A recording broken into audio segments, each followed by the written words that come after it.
Hey guys, welcome back to Wondla Week on my channel. This week I'm going to be doing a series of short form videos about the Apple TV Plus show Wondla. Every day I'm going to post a episode review, and at the end of the week I'm going to post a full series review and an analysis on source material, themes, and design in the show. Today we're going to be talking about Season 1, Episode 4, Ghosts, which is my favorite episode of this series. So thank you for watching and I hope you enjoy. So starting off with the synopsis, Eva visits a sage and learns a grim fact about humans. Undeterred, she doubles down on her quest as Besteel the bounty hunter closes in. This is my favorite episode of the show so far. This is my favorite part of the book. When Eva visits the Arcean sage, whatever name we're going to call them, it's my favorite part of the book. This has translated into the show very, very well.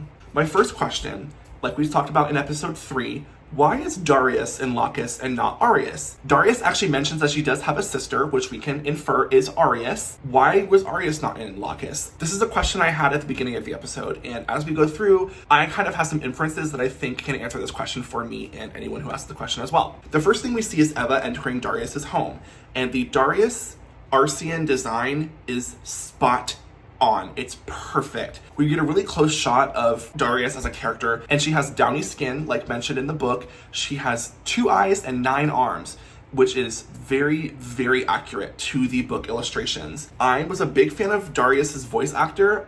Forgive me if I pronounce this wrong. Shohreh Aghdashloo. Fabulous. I loved the voice. It sounded very mystical and sage. Like she's an Arcean sage. We know that she's kind of magical, mystical, prophetic kind of vibes from her, and the voice that Shohreh did was very, very spot on. My favorite scene in this episode is when Darius is speaking with Eva and weaving a tapestry, physically and verbally, of Orbona's past. And we can hear in her words and in her art that she's doing that she has a very deep connection with the past of Orbona. Even if she wasn't on the planet, she can see into the past and she knows what happens and she feels the pain of everything that happened on Earth and Orbona in the past. And here's where we get into the point of why I think Darius was in Locus and not Arius, because the whole point of this season, it seems like, is that Eva's trying to find humans.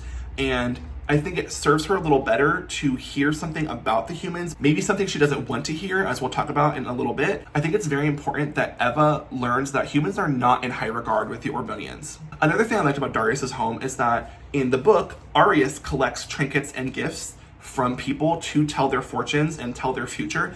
And in this show, Darius collects happy memories. I think that's a really fun touch. I think it's really sweet and cute. I really like that. And I love that Darius uses the memories to feel good.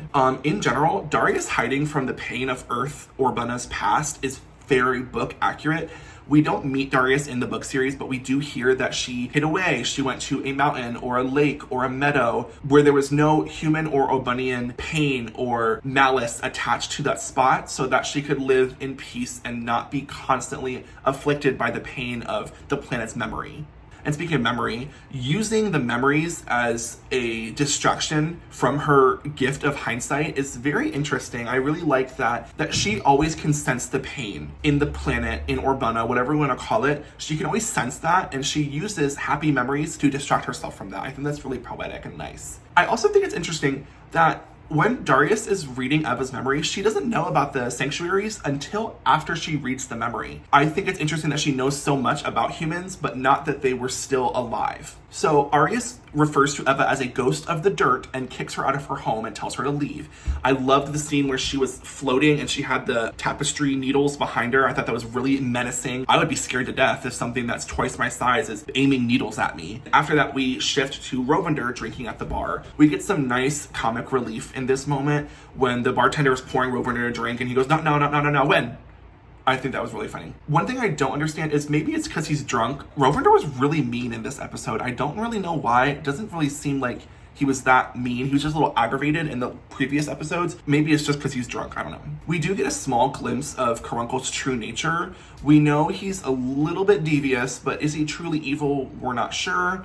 And then he calls Besteel and we're like, yeah, he's definitely not on our side. I love the bit when Eva grabs the Nerf gun and tries to fire at Besteel and it doesn't work because it's Nerf gun. I think that's really funny. And then we get to another one of my favorite parts. Not my favorite, but one of my favorite is Teri Hatcher's acting is phenomenal. I love Teri Hatcher's voice acting. I loved her in Coraline. I loved her in the audiobook of Wondla, and I loved her in Wendla the series. She is so good. And when her and Eva are arguing about whether or not Eva should go to Solace with Besteel or by herself, you get a real sense that she's someone's mother. She's arguing, she knows what's best for Eva, or she thinks she knows what's best for Eva, and she won't be swayed in another direction. But Eva is so headstrong and brave and curious about the fate of the humans that she just decides to go anyway. And then a really heartbreaking scene is when Eva says, "You're not my real mother." Even in episode 1, Mother tells Eva, "I'm not your mother, we are not family, I'm just a robot." But when Eva says it in this context, it stings a little more. And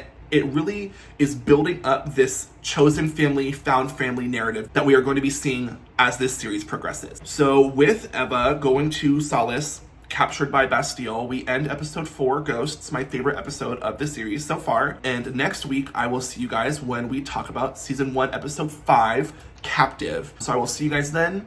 Peace, y'all.